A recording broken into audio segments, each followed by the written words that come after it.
Ассалаумағалейкум. Бүгін 1327-ші нұсқаны талдайтын боламыз. Так, бірінші есеп. Олай. Жер бетіндегі күн мен түннің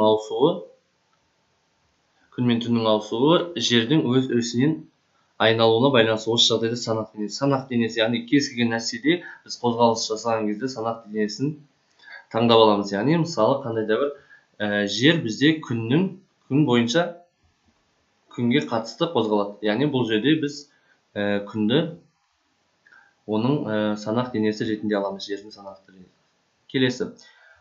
Серпелі маятниктің тербеліс периодын анықтайтын формула. Серпелі маятник дегеніміз ол қандай да бір қабырғаға ілінген пружинаға ілінген жүк. Осы жүктің арқасында бізде пружинамыз тербеле бастайды. Ол формуласы Т тең болады 2π түбір асты М бөлінген К. Яғни жүктің массасы және серпенің қатаңдығына тәуелді. Так, формуламызда жауап С нұсқасында. Келесі. Массасы 2 кг денеге Марс планетасы бетінде әрекет ететін ауырлық күші. Яғни ауырлық күші F тең болады mg. Ол тең болады 2 көбейтілген 3,8 тең болады ол 7,6 ньютон. Не үшін G бізде төмендеп кетті? Себебі қандай да бір жердің бетінен бізде алшақтаған сайын бізде екінші өтеміз өте кеми береді. Сонда бізде 7,6 ньютон салмақ. Ал жердің өзінде болған кезде онда ол 20 килограмды құрайтын еді. Шамамен 20 ньютонды. Тұрақты 80 килопаскаль қысымда идеал газ 640 джоуль жұмыс атқарса газ көлемінің өзгерісі. Яғни молекулярлық физикада жұмысы А-мыз тең болады П дельта В. Осы жерде дельта В-ны тап деген. Яғни қасында П тұр, П астына түсіп кетеді, үстінде А қалады. Яғни тең А-мыз 640 екен, қысымыз 80 килопаскаль, яғни 80 көбейтілген 10-ның 3 дәрежесі. 80 мен 640 мен 80 қысқарады 8, яғни 8 көбейтілген 10-ның плюс 3 дәрежесі жоғары барып минус 3 дәреже болды. Өлшем бірлігі джоуль. Яғни немесе 0,8 джоуль деп жасақ болады. Яғни ол С нұсқасында. Болды. Осымен 5 сұрақ кетті. Келесі. Екінші. Так. Өз сұйығымен динамикалық тепе-теңдікте болатын буды, ол қаныққан бу деп аталады. Жауап Е нұсқасында. Келесі. Газ қоспасының қысымы қоспадағы газдардың үлесі қысымдарының қосылысына тең. Яғни формула былай болады. П тең болады П1 қосылған П2 қосылған П3 тең кете береді Пм. Осы бір заң, ол бізде Дальтон заңы деп аталады. Егер резисторлардың кедергілері R1 тең 6 Ом, R2 тең 6 Ом болса, тізбектегі толық кедергінің мәні. Енді бұл қарап отырсаңыздар, олар мына жерден ток өтеді, ток басталды, өтіп бара жатыр. R1-ден өтеді, R1-ден өтіп кетті, ол барып R2-ден өтеді. Яғни бір ток өтіп жатыр, барлығы сонда ол жалпы кедергіміз бізде тізбекте қосылған деген сөз. Яғни R1 қосылған R2. Алты қалтына қоссақ, бізде 12 Омды береді. Жауап А нұсқасында. Келесі. А нүктесінде орналасқан Q зарядтың электр өз кенеулігінің бағыты дейді. Немесе қандай да бір оң заряд болса, ол электр өсінің күшті бағыты ол бізде егер заряд оң болса, одан шығып кетеді. Ал егер теріс болса, оған кіретін еді. Есіңізде болса. Енді оңнан шығатын бізде қайсы? Оңнан шығып бара жатқан тек қана 5. Дәл осы 5. Қалғандары шыға алмайды, қалғандары бола алмайды. Себебі бізге зарядқа нормаль бағытталу керек, барлығы 90 градус. Қалғандары бағытталмайды шыққанмен. Келесі.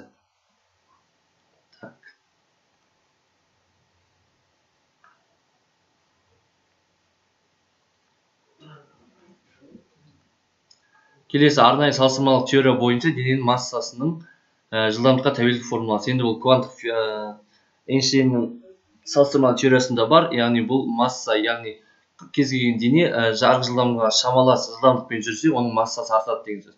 Массаның артуының формуласы m тең болады бізде.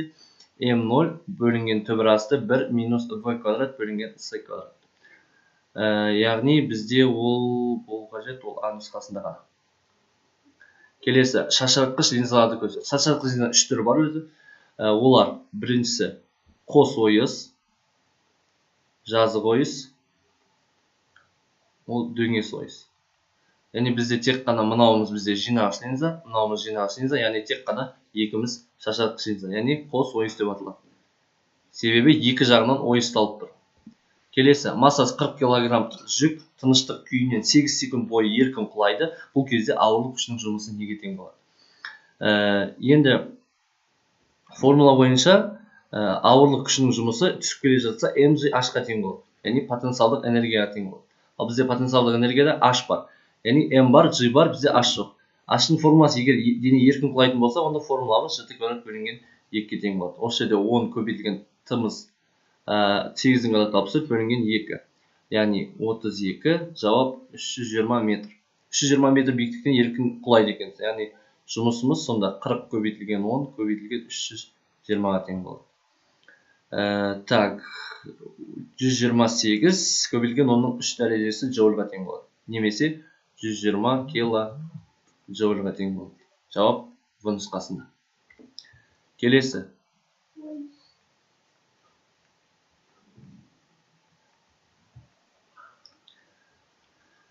Так, бір текті мөлдір ортадағы жарықтың таралу жылдамдығы 2 көбейтілген оның 5 дәрежесі километр секунд және толқын ұзындығы 40 метр. Вакуумдағы жарық жиілігі.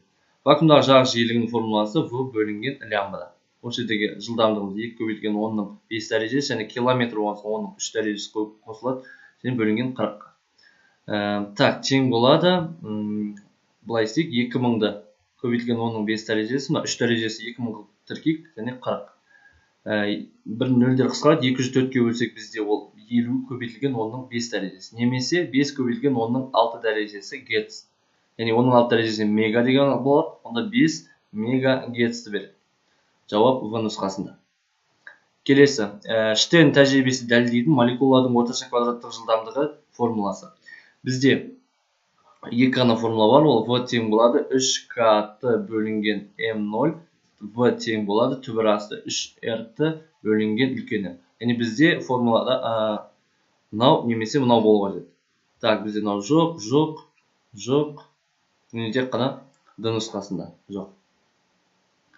Келесі, индуктивтілігі 4 Генри катушкадан 3 ампер ток өткенде катушкадағы магнит өрісінің энергиясы. Енді катушкадағы магнит өрісінің энергиясы W тең болады, Li квадрат бөлінген 2-ге тең болады. Осы жерде L-ымыз 4-ке тең, 3-дің квадраты 9 бөлінген 2. 2 мен 4 қысқарады 2, жауап 18 джоульға тең болады. D нұсқасында. Келесі, поршенді солға қарай 3,1 L қашықтыққа жылжыса, поршенмен шектен газ қысымы. Яғни бізде бұл жерде не өзгеріп жатыр? Бұл жерде қысқан кезде көлем кішірейіп жатыр. Яғни көлем кішірейгенімен бізде белгілі ол көлем кішірейсе, ол қысым артады. Бұл жерде кемейді деген нәрсені бәрін алып тастаймыз. Енді көлем ол ауданымен ол биіктігін немесе ұзындығының көбейтіндісі. Яғни бұл жерде биіктік. Енді формула бойынша процесс изотерма дейді. Изотерма дегенде ол не еді? Температура бізде тұрақты жағдай. Яғни формула бойынша өзгеретін P1 V1 тең болады P2 V2. Енді V1-іміз қалай еді бізде? Есіңіз болса, V1-іміз жай ғана ол S көбейтілген L еді. Енді қараңыздар, ал V2-іміз уже S көбейтілген уже несі өзгерді? L 3/1 L қашықтыққа жылжытса дейді. Яғни 3/1 деген қашықтыққа жылжытса, ол 3/2-сі ғана қалды. Көбейтілген 3/2 L. Енді формула бойынша P1 көбейтілген V1 орнына S көбейтілген L тең болады P2 S көбейтілген 3/2 L. Сонда қысқаратын біздегі не болды? S пен S қысқарады, L мен L қысқарады. Сонда P2-міз неге тең болады? Осы жерде P2-міз тең болады 3 былай кетеді, 3 бөлінген 2 P1-ге. Сонда P2-міз бізде 1,5 P1. Яғни алғашқы қысымға қарағанда 1,5 есе артты деген. Сонда бізде 1,5 есе артты тек қана D нұсқасында. Қалған нұсқалар бізде болмайды. Келесі.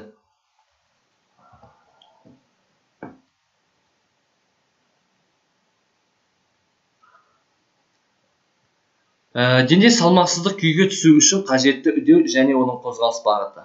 Енді қараңыздар, жоғары қозғалғанда ол салмақсыз күйге ешқашан бара алмайды. Жоғары болса. Себебі ол салмағы артады керісінше. Төмен түскен кезде от болуы мүмкін. Төмен түскенде салмақсыздық болады. Яғни төмен түскенде қалай еді ол бізде? F тең болады mg минус a. Енді осы a-ның орнына не қою қажет? Чтоб біздің f-іміз 0-ге тең болсын, немесе салмағымыз жоқ болсын. A-ның орнына біз қайттан g-ді қойып көрейік. Сонда f тең болады mg минус g. Яғни g-ді g 0, барлығы 0 ньютон мүмкін. Яғни жауап a тең болады g төмен. 2g болса, онда минус болып. Келесі. Массасы 0,28 кг азот газы 80 кельвинге изобаралық түрде қыздырылды. Газдың ішкі энергиясын табу керек. Енді қараңыздар, мына жерде молярлық массасы N2 деп тұр. Яғни бізде ішкі энергия 2 атомда болған кезде 2-ден 5-ке тең болады. 2-ден 5 νRT. Немесе 2-ден 5 M бөлінген үлкен M RT. Формула бойынша онда 2-ден 5 көбейтілген M массамыз 0,28-ге тең, көбейтілген R 8,31, көбейтілген температура 80. Бөлінген молярлық масса ол 28 көбейтілген 10-3 дәрежесі. Енді қысқаратыны, 28 бен 0,28 қысқаратыны аған 100-ден өтеді. 100 бен 10-3 дәрежесі қысқарады, мына жерде 10-1 дәрежесі қалады. 10-1 дәрежесі ол мына жерде 80 мен 2 қысқарады, мына жерде 40. 40-ты 5-ке көбейтсек бізде 200 болады. 200, оның -1 дәреже жоғары бар, плюс 1 дәреже 2000 көбейтілген 8,31-ге тең. Енді бұл бізде 16,62, 16,62 көбейтілген 10-3 дәрежесі джоульға тең болады. Так, 16,6 килоджоуль. Жауап Д нұсқасында. Келесі. Егер С1 2 микрофарад, С2 4 микрофарад осылай болса, суретте көрсетілген конденсатор батареясының электр сыйымдылығы. Енді қараңыздар, бірінші С1 мен С2 бізде қалай жалғанған? Екеуі тізбекте жалғанған. Екеуін қосып алайық бірінші. Яғни С1 2 осының жалпысын табаламыз. Яғни 1 бөлінген С1 қосылған 1 бөлінген С2. Сонда неге тең болады? Немесе сразу былай таба алуға болады. С1 2-ні екеуі тізбекте қосылған соң. С1 көбейтілген С2, С1 қосылған С2. Яғни тауып алайық. 2 көбейтілген 4, 2 қосылған 4. Так, 8-дің 6-ға қатынасы, немесе ол 4-дің 3-ге қатынасындай. С1 С2-ні тауып алдық. Мына жерде сонда 3, 4 екен. Мына жерде. Енді келесі 3 пен 4, дәл осылай. S3 пен 4. Яғни С3 көбейтілген С4 бөлінген С3 қосылған С4. Яғни 1 мен 2-ні көбейтіп 1-ге 2-ні қосамыз. Жауап 3-тен 2-ге тең. Мына жер 3-тен 2 екен. Енді екеуінің арасында түйін тұрған соң екеуі параллель қосылады. Яғни С1 2 қосылған С3 4 қосамыз. Жай ғана 3-тен 4-ке қосамыз 3-тен 2-ні. Тең болады 3-тен 6-ға. Ол тең болады 2 микрофарадқа. Сонда мынаның барлығы бізде 2 микрофарадты береді.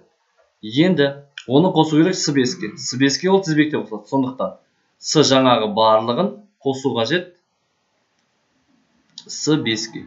Ол тең болады 2-ні көбейтеміз 6-ға, 2-ні қосамыз 6-ға. Сонда 12-ні бөлеміз 8-ге. Яғни 4-ке қысқартып жесек бізде 3-тен 2 болады. Немесе 1,5 микрофарад береді. 1,5 микрофарад ол бізден Д нұсқасында. Келесі. Нүктелік жарық. Жарық көзінен 0,5 метр қашықтықта орналасқан диаметрі 0,1 метр жұқа дискіден 1 метр қашықтықтағы экрандағы көлеңкенің диаметрі.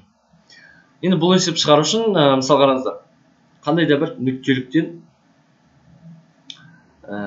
былай айтуға болады. Мысалы, мынандай бір жарық көзінен жарық шықты. Мынандай бір тесіктен өткен көлеңкесі, тесіктен өте алмай қалады ол. Мынандай бір тесік орналасқан. Дискіден өте алмай қалады. Сондықтан дискінің артында бізде көлеңке пайда болады. Сол көлеңке диаметрін табу керек. Біз оның радиусын тауып алайық алғаш. Мынаның радиусын, мынаның радиусын. оңай болсын. Сонда жарық көзінен дискіге дейін 0,5 метр ашық, ал дискіден, жұқа дискіден 1 метр арқашық, мынау 1 метр. Сонда бізде мына жерде білесіңдер ұқсас үшбұрышқа тең болады. Екі үшбұрыш. Біреу кіші, біреу үлкен. Енді былай дейді. Дискінің диаметр 0,1. Мынаның диаметр 0,1 болса, радиусы 0,105-ке тең. Сонда 0,5-тің 0,105-ке қатынасы, яғни мына катеттің мына катетіне қатынасы, енді үлкендікі ол 0,5 қосылған 1, яғни 1,5 бөлінген радиус. Мынаның радиусы. Енді ол радиус неге тең болады? Так, 1,5 көбейтілген 0,105 бөлінген 0,5. Так, номинал қысқарып бізде 3-ті береді. Так, 0,105-ті 3-ке көбейтсек, бізде 0,100. Так, мынау 5-ті береді, ол бізде 5-ті береді. Мынаны 5-ке көбейтсек неше болады? 0,100. Так, калькулятор бізге керек. Так, 1,5 көбейтілген 0,105 ол тең болады, оны бөлеміз 0,5-ке. 0,115. 0,115 метр. Енді ол радиус болған соң, диаметрін табу керек. Диаметрі 0,115-ті көбейтеміз 2-ге. Яғни 0,3 метрге тең болады. Жауап Б нұсқасында. Так, 0,115.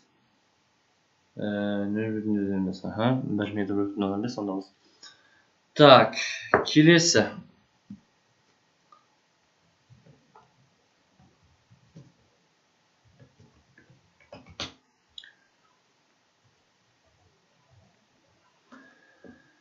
Келесі былай дейді. Суретте тербелмелі контурдағы ток күшінің гармоникалық тербелісінің графигі көрсетілген Т тең 1 микросекунд уақыт мезетіндегі. Мезетінде не болады? Енді қараңыздар. 1 микросекунд деген мынау. Ол кезде бізде толығымыз максимал болады екен, яғни I максимал. Бізде формула бойынша омега тең болады LI максимал квадрат бөлінген 2, немесе омега тең SU максимал квадрат бөлінген 2, немесе С тең Q максимал квадрат бөлінген 2S. Қашымдан қарастырмайық, мына екеуін қарастырайық. Немесе мына екеуін қарастыруға болады. Енді қараңыздар. Мынау бізде бұл жерде максимал болады екен. Яғни бұл катушкадағы энергия. Катушкадағы энергия егер максималға ие болса, онда конденсатордағы энергия ол 0-ге тең болады. Сонда жауап бойынша катушка магнит энергиясы конденсатор тең емес, 2 есе артық емес. Конденсатордағы электр өрісі 0-ге тең, дұрыс, ал катушкадағы энергия максимал. Осы С жауабы. Так. Массасы 27 килограмм, көлемі оның 4 дәрежесі сантиметр куб металдың тығыздығы. Массасы 27 килограмм, көлемі оның 4 дәрежесі. Так, сантиметр кубта бізде қанша бар? 1 сантиметрде оның минус 2 дәрежесі метр бар. Осыны кубтасақ, мынанда кубтаймыз деген сөз. Онда оның минус 6 дәрежесі метр куб. Так, көбейтілген оның минус 6 дәрежесі метр куб. Табу керек тығыздығын. Енді тығыздық ол массаның көлемге қатынасы. Масса 27 бөлінген оның минус 6 плюс 4, яғни оның минус 2 дәрежесі. Сонда 2700 килограмм бөлінген метрдің кубы. Так, ол бір С жауабында бар екен, F жауабында бар екен. Болды, қалған жауабында жоқ. 5 килоджоуль толық жұмыс жасаған пәкі 78% қондырғының пайдалы жұмысы. Енді пәк ол пайдалы жұмыстың толық жұмысқа қатынасы. Ал пайдалы жұмыс ол пәкпен толық жұмысын көбейтіндісі. Яғни 0,75 сразу 160 көбейтілген 5 көбейтілген 10-3 дәрежесі. Так, 3-те 75 көбейтілген 10-3 дәрежесі джоуль.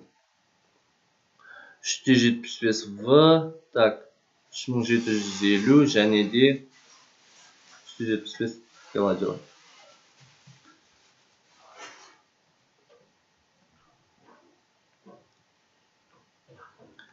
Келесі. Так, қалта шамының тұғырында 3,5 вольт 0,28 ампер деп жазылған жұмыстық режимдегі кедергі және тұтынатын қуат. Енді Ом заңы бойынша R-іміз тең болады U-дің I-ға қатынасы. Яғни 3,5-ті бөлеміз 0,28-ге. Ол нешеге тең болады? Так, 3,5-ті бөлеміз 0,28-ге тең. 12,5-ге тең. 12,5 Ом. Ал қуат деген сөз P-ның U-дің I-ға көбейтіндісі. Яғни 0,28-ді көбейтеміз 3,5-ге керісінше. Так. 0,28-ді көбейтеміз 3,5-ге. 0,98. 0,98 ватт. Так, 12,5 Ом және 0,98 ватт.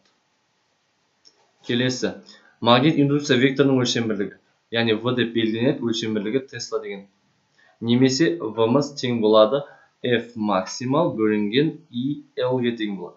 Яғни Ньютон бөлінген ампер көбейтілген метр. Яғни бізде H нұсқамызда бар және де F нұсқамызда бар. Так, линзаның оптикалық күші 5-ті бітіріп, оның фокус ара қашықтығы. F-мыз тең болады 1 бөлінген D-ға. Яғни 1-дің 5-ге қатынасы ол 0,2 метрге тең болады.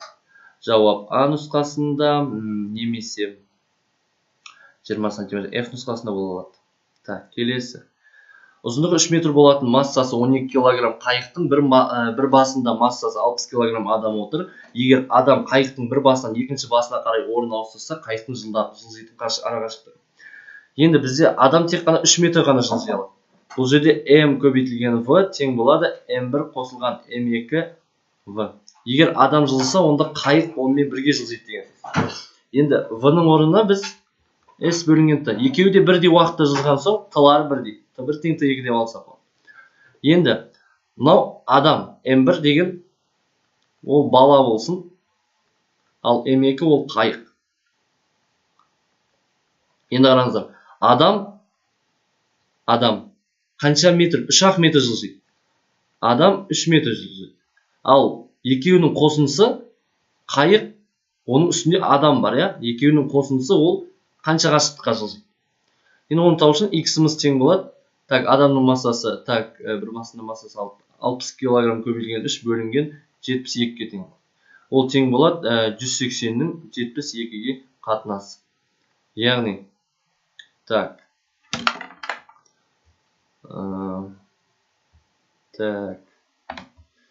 180 бөлінген 72 тең болады 2,5.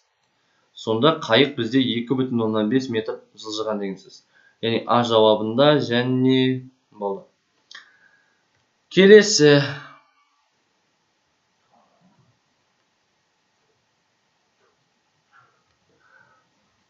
Так, пеште 10 кг тас көмірді жағу үшін 1 кг құрғақ ағаш отын ретінде пайдаланады. Отынды толық жанғанда бөлінетін жылу мөлшері. Так, Q1 қосылған Q2. Дәл осыны табуға жетті. Енді Q1 дегеніміз не ол? Ол тас көмірді жағу үшін құрғақ ағаш отын ретінде пайдаланады. Енді тас көмірді жағу үшін тас көмірді бар. M көбейтілген Q. Яғни 10 кг тас көмір. Енді тас көмірдің сондағысы жану жылуы 2,7 көбейтілген 7 дәрежесі. Сонда 2,7 көбейтілген 8 дәрежесі Joule.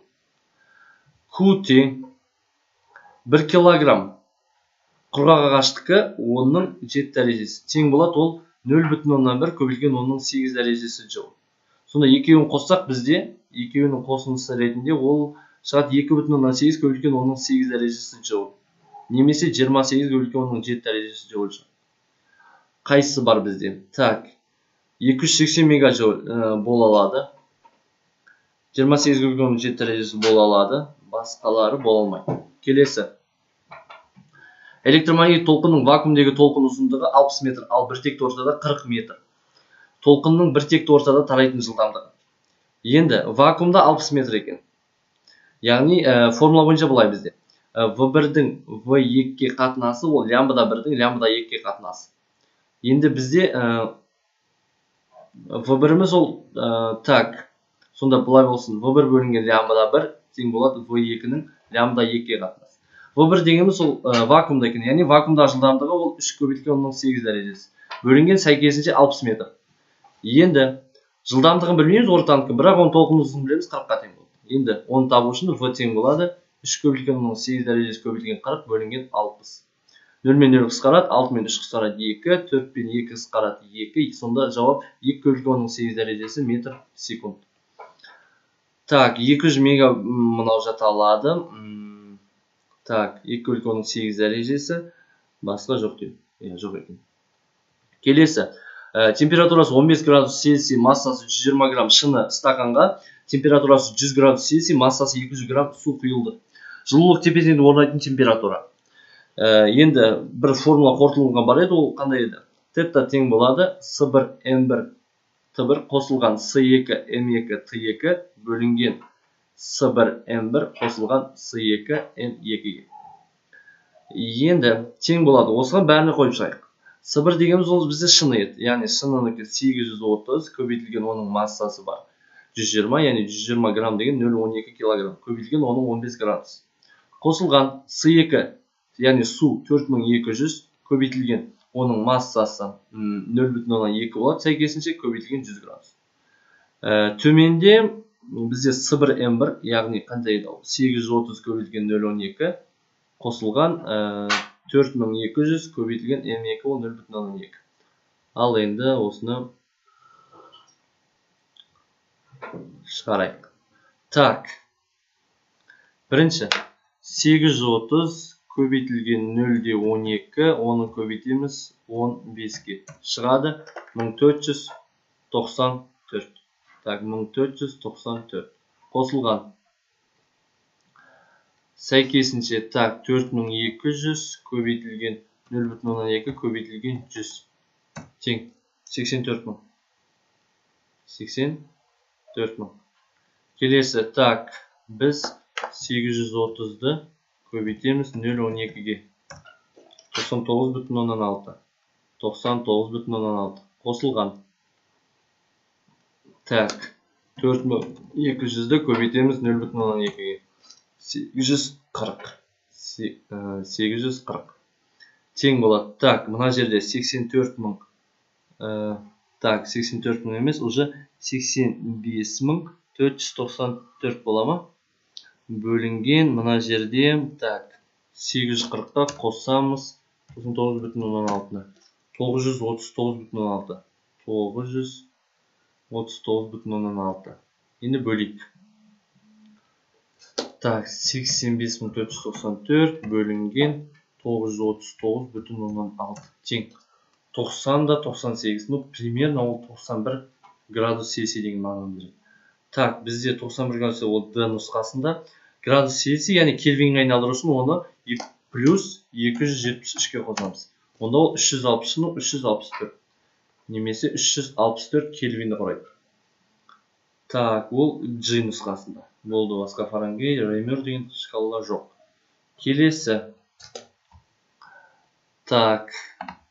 Соңғы есеп қалдау дейм, Радиоактивті 241-93-те Нептуний элементі бірнеше альфа және бета ыдыраулардан кейін висмуттың орнықты 209-83 изотопына айналады. Альфа және бета ыдыраулар саны. Енді бірінші жоғарысын қараймыз. 241-ден ол қаншаға ыдырады? Себебі бета ыдырауды жоғарысына, яғни жоғарысына ешқандай не әкелмейді.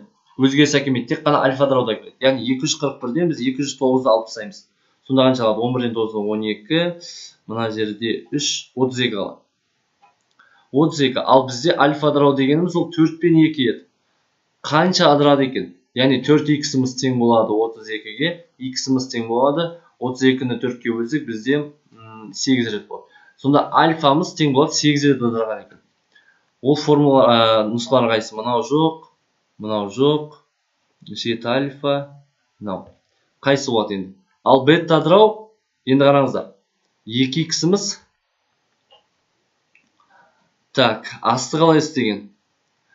2x-іміз, так, мына жаққа 8 бесек 16. 93-тен біз 16-ны алып тастауымыз керек. Яғни 13-тен 6-ны алып тастасақ бізде қалады 7, 8-ден бір жасақ 77. Ал 77-ден 83-ге дейін қанша есе өзгерген? Ол 6 рет өзгерген. Сонда беттамыз сонда 6 болады. Бетта ыдырау 6, яғни мынау бола алмайды. Мынау ыдыра алмайды. Яғни Е және де G нұсқасында. Не осымен 1327 нұсқаны біз аяқтадық. Сау болыңыздар.